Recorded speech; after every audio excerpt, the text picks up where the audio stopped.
Começando aqui a exposição, uma exposição que, pela própria temática, ela tem um caráter realmente mais técnico, né? Não é exatamente não vamos fazer umas digressões assim, de ordem teórica e tal. Então, vamos apresentar um pouco a questão, como ela se encontra hoje em termos de previsão normativa e em termos também de jurisprudência.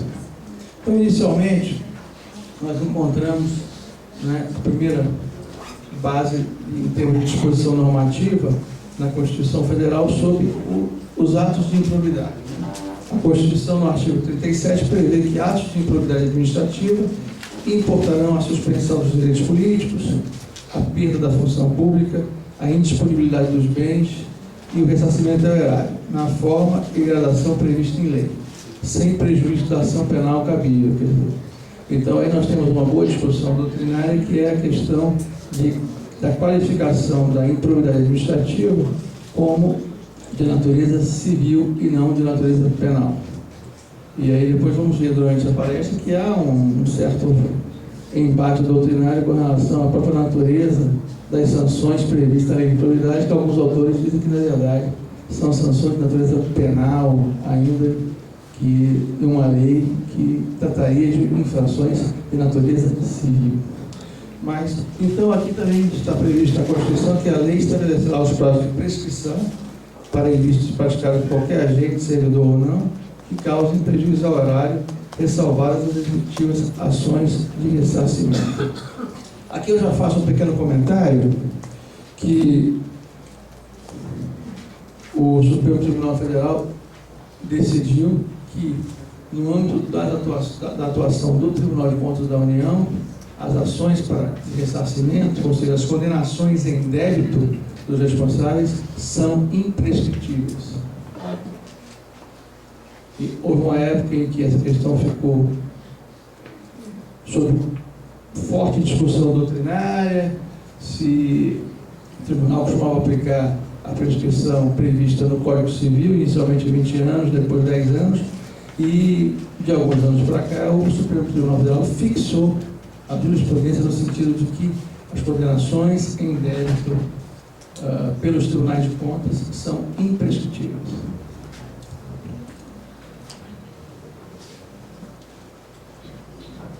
Bom, também queria aproveitar,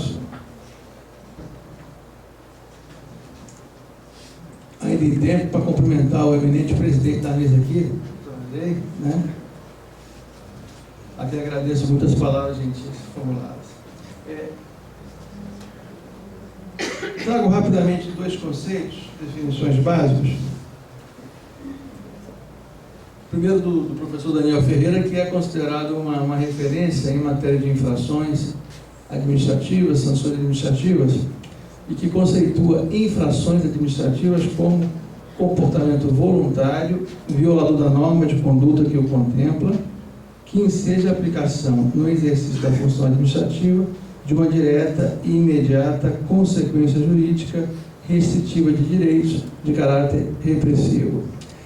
Digamos, sintetizando o que ele quis dizer, significa o seguinte: uma infração administrativa pressupõe o descumprimento de uma norma e que acarretará como consequência uma sanção.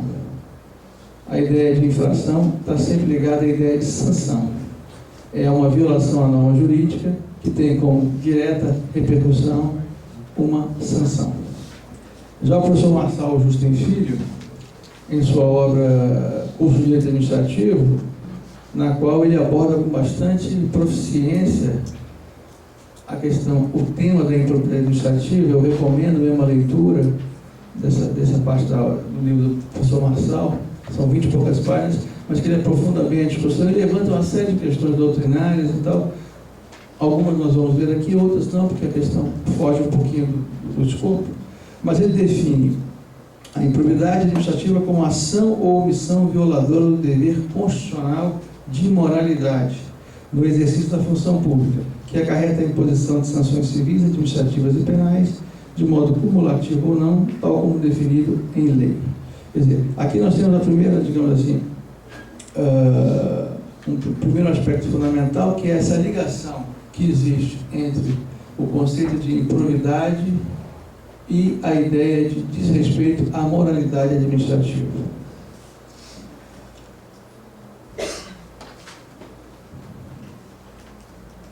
Continuando aqui um pouquinho com o professor Marçal, nós vemos, ele disse expressamente que a improbidade só ocorre com a violação consistente do dever de moralidade. Quer dizer, é a ideia de que uma improbidade administrativa tem no seu bojo a intenção, né? Tem no seu bojo a consciência de que aquele que está praticando a improbidade está ferindo o dever de moralidade. Nós vamos ver posteriormente a questão do elemento subjetivo, do dolo da culpa, que são exigidos pelo nosso Poder Judiciário para a caracterização de um ato de improbidade, diferenciando de outros atos ilícitos eventualmente praticados por agente público. Bom, a Lei 8.429/92, a Lei de Improbidade Administrativa, ela basicamente define em três grandes grupos, os atos de improbidade. Então, temos no artigo 9º os que importam enriquecimento ilícito. Temos no artigo 10 os que causam prejuízo ao erário. E temos no artigo 11, esse é muito amplo, quer dizer, na verdade, os que atentam contra os princípios da administração pública. Na realidade, todos esses atos de improbidade, tanto os que importam enriquecimento ilícito, os que causam prejuízo ao erário, também atentam contra os princípios da administração pública. Na verdade, esse artigo 11 teria uma maior generalidade, um maior alcance nesse sentido.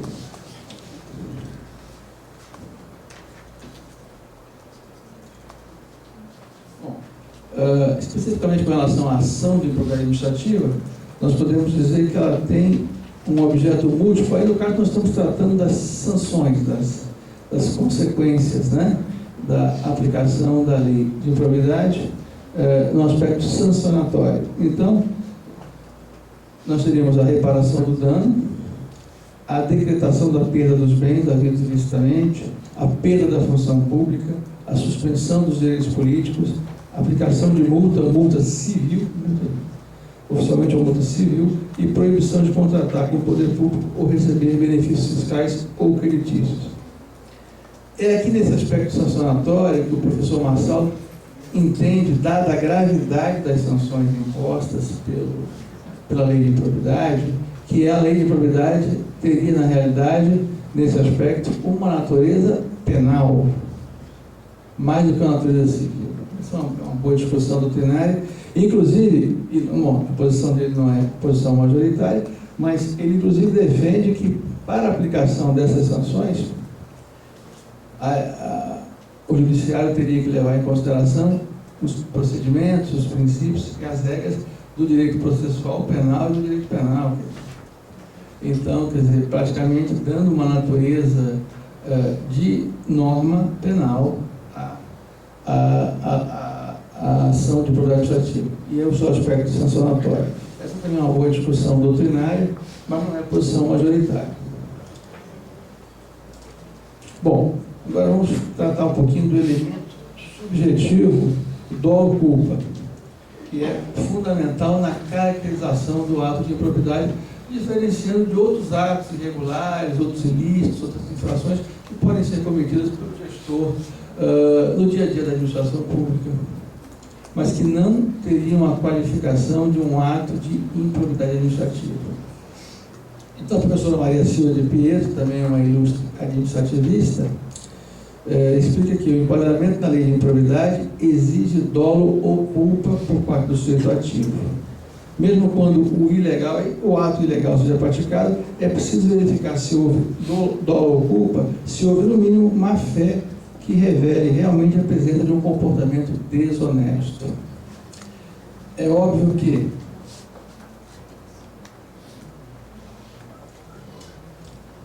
o conceito de improbidade, não é?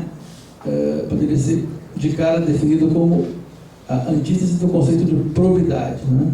Então, probidade nós temos como sinônimo honestidade, né? E do ponto de vista, digamos, da atuação administrativa, teríamos uma relação direta com o conceito de moralidade administrativa. Então, improbidade exige esse comportamento voluntário, esta vontade, em princípio, essa vontade de lesar a moralidade administrativa, quer dizer, essa questão de má-fé. Quer dizer, o ato foi praticado com o intuito de lesar efetivamente a administração, seja do ponto de vista quantitativo, seja do ponto de vista dos princípios constitucionais, dos princípios que se aplicam. E então teria esse contexto, teria essa natureza. Nós vamos ver que há uma, em relação às três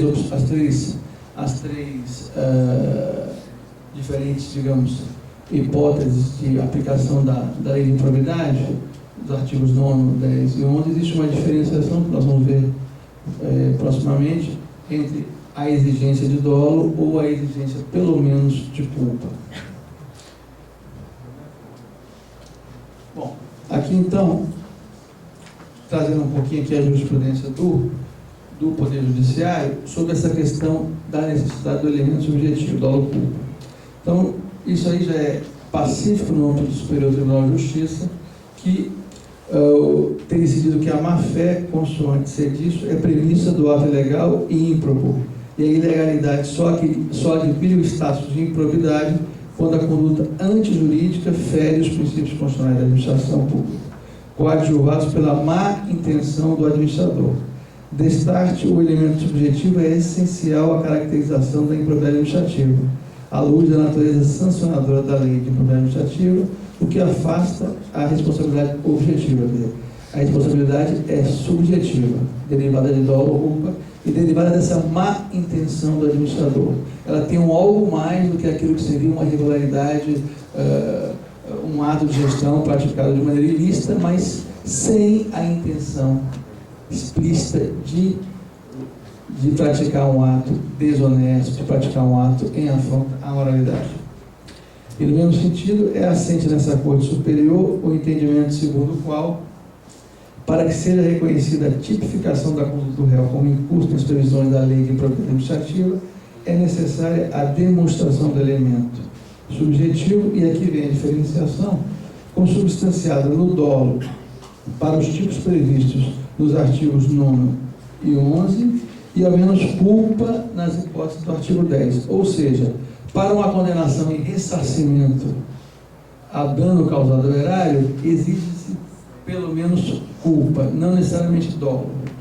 Já o enriquecimento ilícito, já a lesão aos princípios constitucionais, impõe que seja caracterizado o dolo. No caso aqui, o chamado dolo genérico. Não há necessidade de um dolo específico, no sentido daquele dolo previsto no Código Penal, que exige um algo mais, além da intenção em si de praticar o ato, mas praticar o ato para algum fim específico. Esse dolo específico não é exigido, é o dolo chamado dolo genérico. Bom, eu agora colocaria rapidamente aqui, ontem houve aqui a palestra do conselheiro Edilberto, né? Eu imagino que ele tenha falado um pouco sobre as competências do Tribunal de Contas, do controle externo, apresentou. Então, eu vou fazer assim rapidamente apenas, porque eu quero agora então introduzir um pouco, falar um pouco da atuação do controle externo da administração pública, que é competência constitucional primária do Poder Legislativo, quer dizer, no caso da União, do Congresso Nacional, mas com a cooperação técnico especializada dos tribunais de contas, que tem competências constitucionais privativas e exclusivas e não possuem nenhum grau de dependência ou subordinação hierárquica, funcional ou institucional ao Poder Legislativo. Está inserido dentro desse capítulo do Poder Legislativo, já compete ao Legislativo fiscalizar os atos do Executivo e dos demais poderes, representando a sociedade, mas ele tem um conjunto amplo de competências privativas e exclusivas que o tornam, de certo modo, um órgão sui generis, né? E havendo até autores que costumam colocar o Ministério Público e os Tribunais de Contas, à luz da nova feição institucional introduzida pela Constituição de 88 e diversas emendas, como poderes do Estado. Quer dizer, então, na verdade, além do judiciário, do legislativo e do executivo, dadas suas competências privativas, sua configuração político-institucional, o Ministério Público e o Tribunal de Contas teriam uma feição de verdadeiros poderes do Estado. É óbvio que essa posição não é majoritária, mas é uma posição interessante do ponto de vista da indiscutível valorização que as instituições receberam pelo texto constitucional de 88. Né? Então, aqui no artigo 70,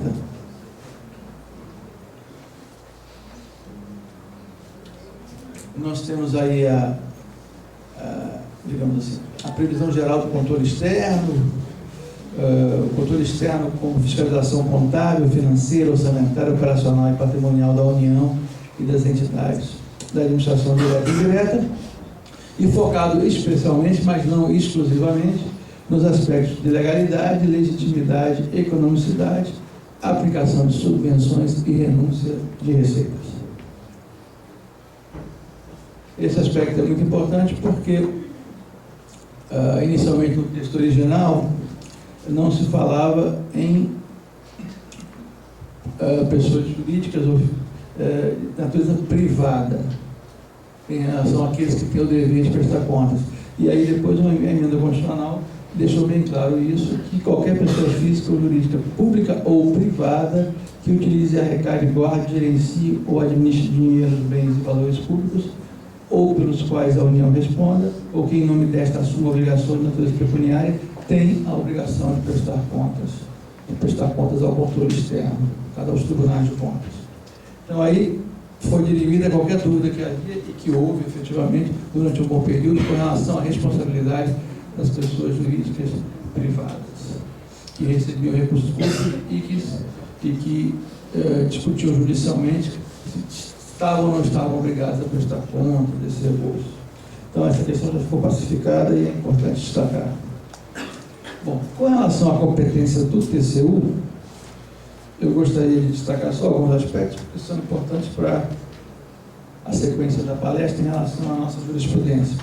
Então, o tribunal tem essa competência, digamos assim, uma competência tradicional, uma competência que pode ser considerada uma competência principal, ou de maior, talvez de maior presença da devida corte, e que é aquilo que pode chamar de uma competência judicante ou uma competência jurisdicional específica, né, que é a competência de julgar as contas dos administradores e demais responsáveis por dinheiros, bens e valores públicos da administração direta e indireta, incluídas fundações e sociedades instituídas e mantidas pelo Poder Público Federal, e as contas daquele que der em causa perda, extravio ou outra irregularidade de que resulte prejuízo ao erário. Então, as contas daqueles que derem causa, quer dizer, então aí são todos, todo cidadão, toda empresa, pública ou privada, pessoa física, associações, etc., que recebam recursos públicos, elas se submetem ao julgamento pelo TCU. É interessante observar, eu soube que essa questão já foi colocada na palestra de ontem, do conselheiro Edilberto, segundo me falaram, mas é importante considerar que o Poder Judiciário não tem competência para entrar no mérito das decisões do Tribunal de Contas. O Poder Judiciário examina aspectos de legalidade, aspectos procedimentais. Mas o Poder Judiciário não pode alterar o mérito. Um julgamento pela irregularidade por um Tribunal de Contas não pode ser transformado num julgamento pela regularidade pelo Poder Judiciário. Isso é importante destacar, isso é pacífico no Supremo Tribunal Federal, não há dúvida com relação a isso. Agora, efetivamente, em algumas instâncias judiciais ainda há dúvidas, ainda há decisões que discutem isso, etc. Mas, em regra, a competência do Poder Judiciário é garantir a lisura dos aspectos procedimentais, que foram respeitados o devido processo legal, o contraditório, a ampla defesa pelo Tribunal de Contas, mas não alterar o juízo de mérito. Isso é importante só para um comentário, para deixar bem clara essa questão. Então, continuando um pouquinho aqui em alguns aspectos que eu resolvi destacar um pouquinho mais da competência do TCU, do artigo 71 da Constituição Federal. Então, compete também ao TCU e aos tribunais de contas, no âmbito estadual, e os tribunais de contas também, que atuam no âmbito municipal, fiscalizar a aplicação de quaisquer recursos repassados pela União, mediante convênio, acordo, ajuste ou outros instrumentos congêneres, a Estado, a DF ou ao município, e também aplicar aos responsáveis, em caso de ilegalidade de despesa ou irregularidade de contas, as sanções previstas em lei, que estabelecerá, entre outras combinações, multa proporcional ao dano causado ao erário. Nós vamos verificar que existem um conjunto de sanções na lei orgânica do TCU que são muito similares às sanções previstas na lei de propriedade administrativa. É claro que a lei de propriedade administrativa ela vai um pouquinho mais, ela vai mais além. Mas o TCU tem sanções muito similares às sanções da lei de propriedade administrativa. Bom, no âmbito do TCU,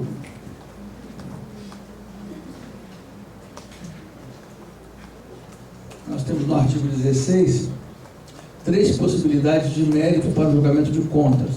Então, as contas são julgadas regulares, quando não há nenhuma ressalva, nenhuma observação, nenhuma recomendação, nenhuma determinação a ser feita ao gestor. Regulares com ressalva, quando existe, em regra, alguma recomendação a ser feita ao gestor, ou alguma determinação. E irregulares, quando se verifica que o ato foi praticado de maneira contrária à previsão normativa. E com relação especificamente às contas julgadas regulares, nós temos, em regra, na lei orgânica do tribunal, 3, digamos, hipóteses geradoras desse julgamento pela irregularidade. Então, a primeira é a omissão do dever de prestar contas, basilar dever, um basilar fundamental dever de todo aquele que gerencia, arrecada, recebe recursos públicos, prática de ato de gestão ilegal, ilegítimo, antieconômico, ou infração à norma legal ou regulamentar de natureza contábil, financeira, orçamentária, operacional ou patrimonial, aqui não necessariamente gerando dano quantificado. Aqui, simplesmente, a prática de um ato que tenha, de alguma maneira, ferido alguma norma legal, regulamentar de natureza contábil, financeira, é já fator suficiente para a aplicação de uma sanção, em regra, uma multa.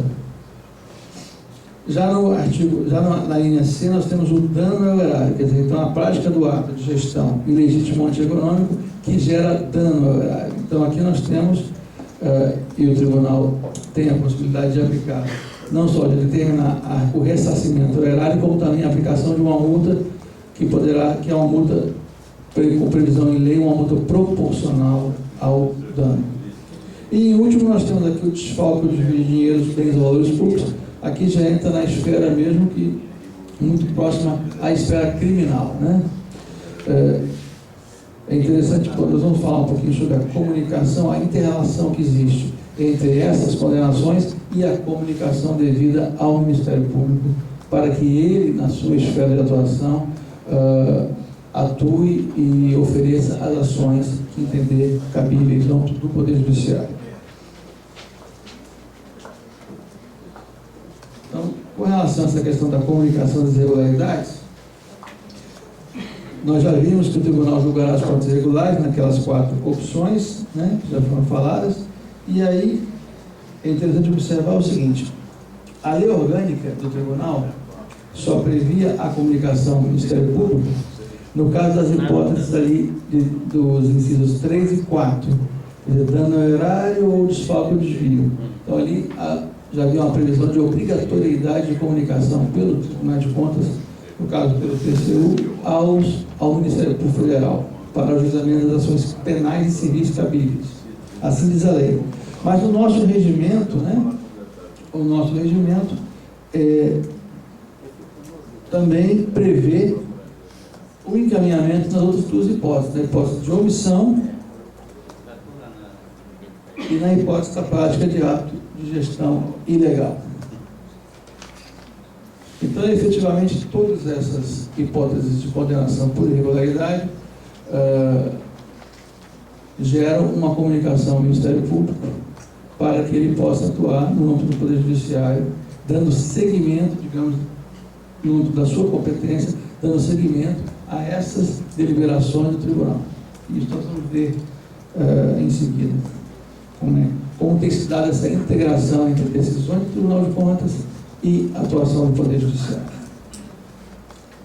Bom, só para esclarecer um pouquinho mais e mostrar o amplo elenco de sanções que o Tribunal de Contas tem a seu dispor, e algumas realmente muito semelhantes às previstas na Lei de Improbidade Administrativa. Então, nós temos, e aqui nós estamos falando da Lei 8443/92, a Lei Orgânica do Tribunal de Contas da União. Nós temos, então, a previsão de multa proporcional ao dano apurado, artigo 57.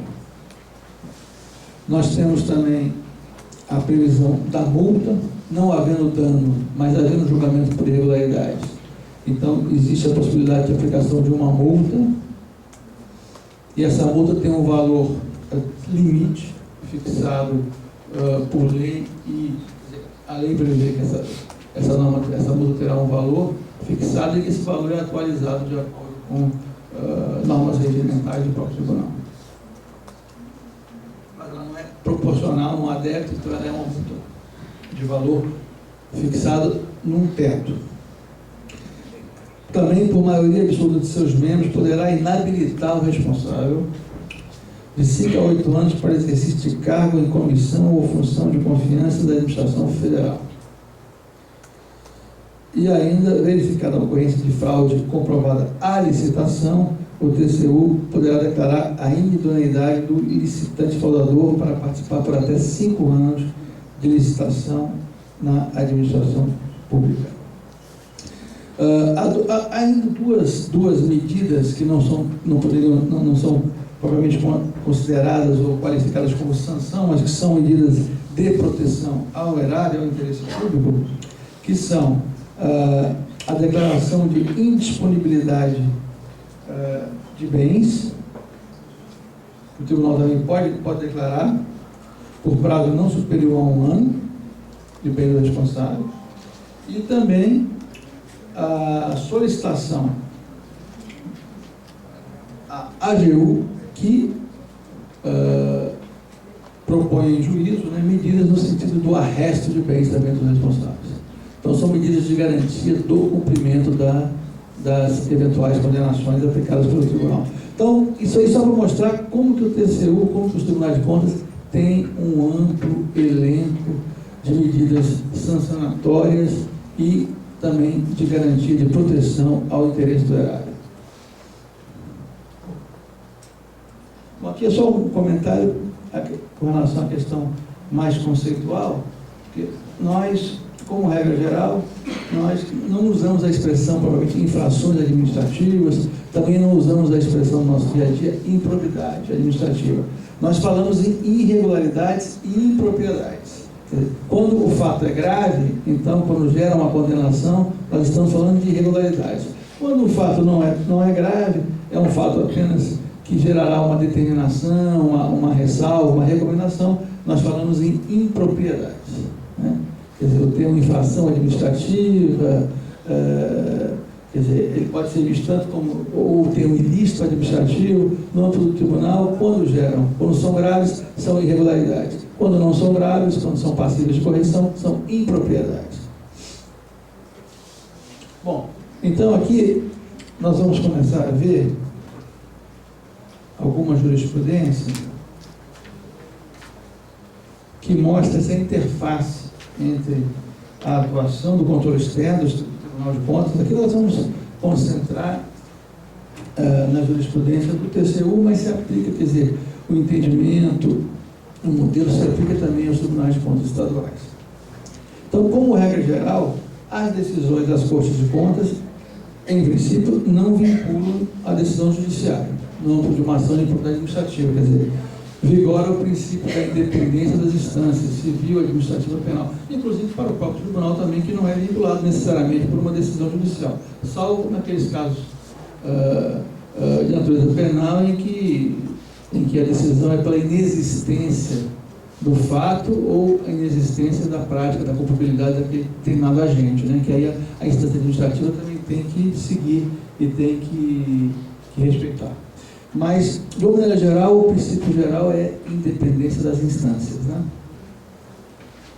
Então, na prática, as decisões, em muitos casos, são levadas em consideração, tanto para reforçar a condenação, como para afastar a incidência. Isso é o que nós vamos ver. Na verdade, tanto nos dois aspectos, tanto para fundamentar uma condenação por parte do judiciário, como para fundamentar uma absolvição, as decisões do tribunal são levadas, em regra, são levadas em consideração.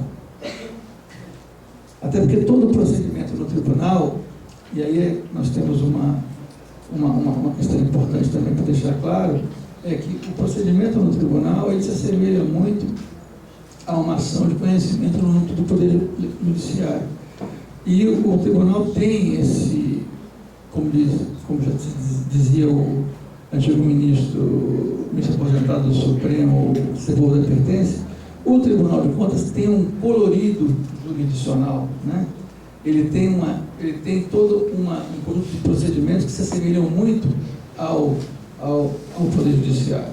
Então, num procedimento de apuração de irregularidades, numa tomada de contas especial, por exemplo, que é um procedimento típico para apuração de irregularidades, que gerem dano ao erário, é garantida a ampla defesa, o contraditório, todas as garantias constitucionais são preservadas pelo tribunal, no verdadeiro processo de conhecimento. Então não teria nem sentido lógico, e muito menos em termos de eficiência, de economicidade, do próprio esforço da administração pública, que o judiciário recomeçasse o mesmo procedimento, abrindo, fazendo a citação, chamando as partes, rediscutindo a questão. Não faz sentido. O tribunal já tem essa prática de respeitar todos os princípios e regras constitucionais atinentes à ampla defesa e ao devido processo legal. Então, por isso mesmo, o judiciário leva muito em consideração a decisão do tribunal, ainda que não esteja obrigado a fazê-lo, mas costuma fazê-lo. E nós vamos ver isso agora. Então, só rememorando que o judiciário já consolidou o entendimento de que para alguém ser enquadrado na lei de improbidade administrativa, nos artigos 9 e 11, enriquecimento ilícito e lesão a princípios constitucionais, é preciso, no mínimo, haver dolo. E no caso do artigo 10º, que é o artigo que diz respeito à lesão ao erário, é preciso, no mínimo, culpa. Aí, bom, já colocamos que não vincula o judiciário, e um aspecto interessante que para o TCU basta estar caracterizada a culpa para que haja condenação de um agente público. Mas os elementos de prova colhidos podem ser suficientes para caracterizar o dolo do agente em cometer as infrações administrativas. Na realidade, o tribunal trabalha muito mais com a questão da culpa do que do dolo. A gente usualmente, quer dizer, nós não estamos preocupados necessariamente com a intenção do agente. Isso não é uma questão fundamental para nós.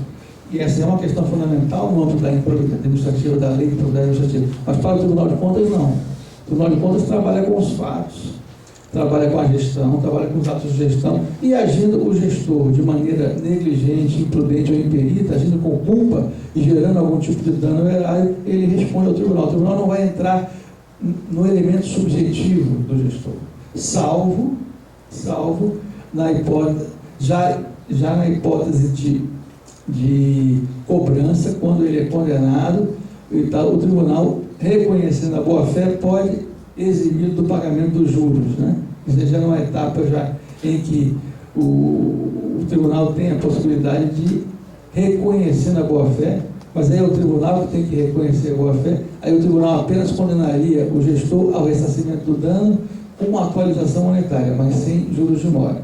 Mas nesse caso aí, isso é uma situação específica em que o tribunal tem que reconhecer. Quer dizer, não basta o gestor alegar, eu acho de boa fé, eu não sabia o que estava fazendo, eu confundi as normas legais e tal. Não, o tribunal ele tem que reconhecer que naquela hipótese concreta havia a boa fé. Mesmo assim, havendo a boa fé, haverá condenação pela irregularidade e ressarcimento ao débito, só que sem a incidência dos juros de mora, apenas com a atualização monetária. Então, a regra geral do tribunal é essa, é a responsabilidade com culpa e, eventualmente, há elementos autos que indicam dolo. E ali fica claro. Mas o Tribunal de Contas ainda não tem, inclusive era uma briga grande que o ministro Bertrand Aguiar desenvolvia lá, na época que atuava no TCU, com bastante brilho, destaquei aqui. A questão é que o tribunal não tem os mesmos instrumentos de obtenção de informação que tem o Poder Judiciário. Nós não temos quebra de sigilo de nenhuma natureza, nem telefônico, nem bancário, nem de correspondência, nem de informática, nem de nada. Então nós temos muita dificuldade com isso. Para a formação do dolo, é muito importante ter informações extra-autos, né? Para verificar como é que se forma o dolo, a intenção mesmo de fraudar, de lesar. Então nós trabalhamos com os elementos objetivos constantes dos autos e trabalhamos essencialmente com elementos vinculados à culpa, negligência, imperícia e imprudência. Portanto, não nos cabe necessariamente, e na maioria das vezes, não fazemos um juízo de valor da conduta do responsável. Apuramos objetivamente o que está acontecendo nos autos. Tanto que se diz muito que os tribunais de contas não julgam pessoas, né? Julgam contas, né? Quer dizer, então é um pouco diferente dessa dimensão do Poder Judiciário, que vai além realmente, que tem instrumentos para isso. E no caso da ação de improbidade, então isso fica mais claro ainda, porque há essa exigência desse elemento subjetivo mais forte, dessa intenção, dessa má-fé, dessa vontade de ser desonesto, de praticar desonestidade, de ferir a moralidade administrativa. Bom, então, aqui, começamos aqui com alguns acordos do STJ sobre essa questão da interface.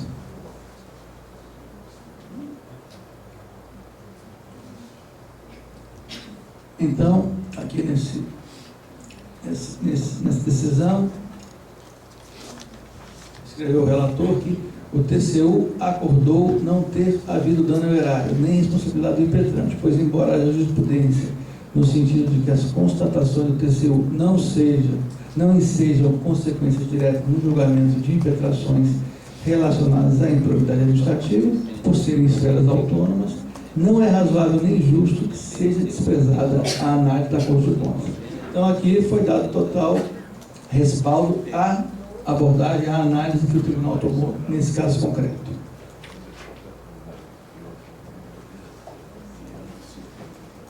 Aqui nós temos também dois outros acordos. Então, aqui, esse primeiro nós vamos ler a emenda: improbidade administrativa, exigência do dolo nas hipóteses dos artigos 9 e 11 da Lei 8429 e culpa, pelo menos culpa, nas hipóteses do artigo 10, que é as hipóteses de lesão ao erário. Então, aí isso é interessante: pagamento de horas extras a servidor comissionado. Artigo 11 da LIA. Não caracterização de dolo. Quer dizer, aqui foi em termos de lesão a princípios aplicáveis à administração pública, né? Não caracterização de dolo, ainda que genérico, de atuação contra normas legais. Entendimento do TCU pela possibilidade de pagamento. Então, o STJ também acolheu a posição do tribunal. Esse outro caso, aqui de baixo, então, estando a petição inicial e a própria perícia assentada nos fatos, nos elementos de convicção e também nas conclusões extraídas do processo de tomada de contas especial e do primeiro acordo proferido pelo Tribunal de Contas da União, é interessante isso. A posterior reforma desse julgado em um novo acordo da mesma Corte de Contas, reconhecendo até mesmo a ausência de dolo por parte da ré, fato novo, enseja a improcedência da ação de improbidade. Recurso especial conhecido quanto ao mérito da causa, provido para julgar a improcedência da ação civil. Quer dizer, foi interessante que o tribunal chegou a mudar de posição em recurso, né? Reconheceu que não havia dolo, reconheceu que não havia nenhuma irregularidade por parte do responsável, e essa mudança foi plenamente acolhida também pelo Poder Judiciário, em sede de ação de improbidade administrativa. Mais dois casos: o Tribunal de Contas da União, em diversas ocasiões, ao verificar a dispensa de licitação em casos não aparados pelo artigo 24, inciso 2 da Lei 8.693, Lei de Licitações, vem se abstendo de aplicar penalidade aos gestores quando não há dano ao erário ou enriquecimento ilícito, limitando-se a determinar que o procedimento se restrinja às hipóteses legalmente cabíveis. Recurso especial conhecido em parte não provido. Aqui também é interessante porque o tribunal, efetivamente, em muitas situações, ainda que ele verifique a prática de algum ato ilegal, ele, entendendo que o gestor não agiu de má fé, entendendo que não houve não houve dano, não houve nenhum enriquecimento ilícito, ele muitas vezes determina apenas que ele precisa determinar que de agora em diante siga rigidamente as normas legais, não aplica sanção. E esse entendimento também foi respaldado pelo STJ. Tudo aqui nós estamos em série de ações de improbidade administrativa. Aí, o outro caso, o Tribunal de Origem, ao analisar a controvérsia, asseverou que, apesar de o empréstimo bancário ter sido concedido por manifesta influência política dos sócios e tal, não houve lesão ao erário na referida operação financeira, fato declarado pelo Tribunal de Contas da União ao analisar a regularidade da operação bancária, concluindo que, em razão da inexistência de prejuízo, não haveria tipicidade do ato de improbidade descrito no artigo 10 da Lei de Improbidade. Então, também aí o STJ seguiu o entendimento do Tribunal.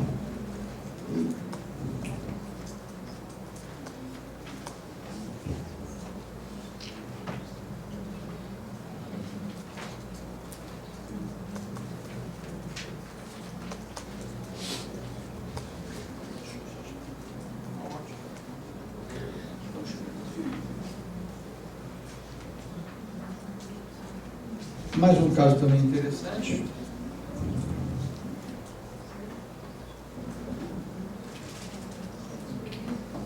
Esse caso do TRF da 5ª Região. Processual civil, constitucional e administrativo, apelação, ação civil pública por ato de improbidade administrativa, acordo do Tribunal de Contas da União, suficiência do aparato documental, malversação de recursos públicos federais, suficiência do elemento subjetivo de culpa para a caracterização do ato ímprobo, dosimetria da pena, atendimento aos princípios da razoabilidade e proporcionalidade, desprovimento do recurso. Também aqui foi levado em consideração o acórdão do TC. E o último acórdão que eu gostaria de comentar com os senhores, também do Tribunal Regional Federal da 5ª Região, tem a seguinte emenda: processual civil, constitucional e administrativo, apelações, ação civil pública por improbidade administrativa, convênio entre a Prefeitura e o Fundo Nacional de Desenvolvimento da Educação, não efetivação de prestação de contas pelo gestor público, mesmo quando chamado pelo concedente, ou seja, pelo órgão que celebrou o convênio, o ajuste, ou algo que originalmente repassou os recursos e a quem deve ser prestadas as contas inicialmente. Então, e posteriormente pelo Tribunal de Contas da União, artigo 11, inciso 4 da Lei 8429/92, quer dizer, até a previsão da ausência de prestação de contas como um dos elementos ensejadores da improbidade administrativa por lesão a princípios aplicáveis à administração pública, configuração, dolo genérico, demora e recalcitrância, apresentação de documentos apenas em sede de ação judicial, não descaracterização do ato ímprobo, sob peso das sanções do artigo 12, inciso 3 da Lei 8429, provimento do recurso. Quer dizer, a apresentação dos documentos a destempo, já em esfera judicial, já depois de instaurada a improbidade administrativa, não foi considerado suficiente para sanar a omissão na prestação de contas, né? E aqui também, então, quer dizer, foi também mantido o entendimento do tribunal que havia condenado por omissão, do Tribunal de Contas não que havia condenado por omissão do dever de prestar contas. Então, em síntese, era isso que eu gostaria de mostrar aos senhores, caracterizando bem essa importante interface, essa importante inter-relação que existe entre a atuação do controle externo, em termos de defesa da moralidade administrativa, da propriedade administrativa, e a atuação do Poder Judiciário, do Ministério Público e do Poder Judiciário no que tange à lei de propriedade administrativa. Bom, por fim, eu gostaria também de destacar, já encerrando aqui a minha palestra, que quando nós conversamos sobre improbidade administrativa, né, sobre corrupção, né, sobre ineficiência, sobre antieconomicidade, a gente sempre tem que pensar num aspecto muito importante, inclusive muito caro ao nosso ministro Biratan Aguiar, que é a questão da educação, né? Quer dizer, é claro que todos esses fenômenos patológicos da atuação administrativa refletem um problema de educação em nosso país. Um problema seríssimo de falta de educação básica, educação fundamental, de valores, né, em nosso país. E eu gostaria de compartilhar, encerrando aqui, queria compartilhar com vocês uma experiência que eu tive ontem no meu voo de vinda para cá, né? E que acho que revela muito esse contexto da nossa falta de educação, de respeito e de noção, aquela noção de alteridade, né? A noção de respeito ao direito alheio, a noção de que o outro, que o ser humano é sujeito de direitos, né? Não é um mero objeto de direitos, ele é sujeito de direitos. Estávamos já no avião, um pouco para decolar, e na minha frente assim tinha uma pessoa com o celular ligado. O avião foi para decolar, uma pessoa aparentemente de bom nível social, econômico, etc. Então, pessoa razoavelmente jovem. E aquele negócio lá, vendo lá o celular, vendo o Facebook, vendo não sei o quê, eu olhava lá o avião preparando para subir, né? E eu fiquei naquela dúvida, porque nós estamos num país em que você usualmente, quando quer exercer um direito, ou quer chamar a atenção de alguém para que cumpra uma norma, essa pessoa se sente no direito de desacatar, não é? E foi exatamente o que aconteceu. Eu fiquei naquela dúvida, falo, não falo, né? A gente já tem a experiência de vida, a gente fala, será que vale a pena, né? Mas eu pensei, puxa vida, se existe uma norma que diz que o celular ligado, o iPad ligado, poderá interferir no voo, e aí eu tenho amor pela minha vida, né, em primeiro lugar, né? E, por tabela, também de todos, né? Todos que estão ali presentes. Aí eu fui lá e falei para o cidadão, Ricardo, você não vai desligar o seu celular? Aí ele falou, não, você não tem nada a ver com isso. Aí eu falei assim, ah é? Você acha que não? Aí ele falou assim, só desliga se você chamar alguém. Né? Aí eu falei, tá bom. Aí eu apertei lá o botãozinho do comissário, né? Ele, na verdade, queria me pregar uma peça, uma coisa meio de moleque, eu acho. Aí, estava todo mundo sentado já, o comissário sentado. Aí eu falei, olha, respeitoso, falei, tem um senhor aqui com o telefone celular ligado. Não sei se o ministro chegou a observar isso, não chegou a observar, né? Estava bem na minha diagonal, assim. Aí o rapaz falou, por favor, desligar todos. Ele falou, está desligado. Aí ele mesmo se autoculpa. Não, mas está desligado, esse cara é louco. Bom dia a todos, muito obrigado pela pergunta.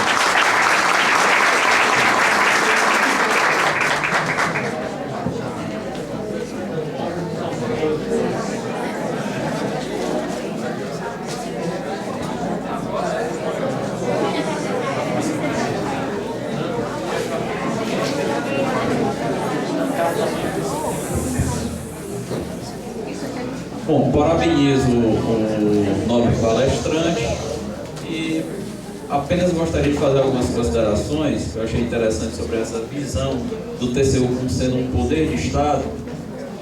Isso vem muito, eu me recordo, quando eu escuto isso, Dr. Paulo Bugarim, do ministro Carlos Aires de Brito, ministro emérito do STF, nosso ex-presidente, uma pessoa muito simples e de uma mente brilhante.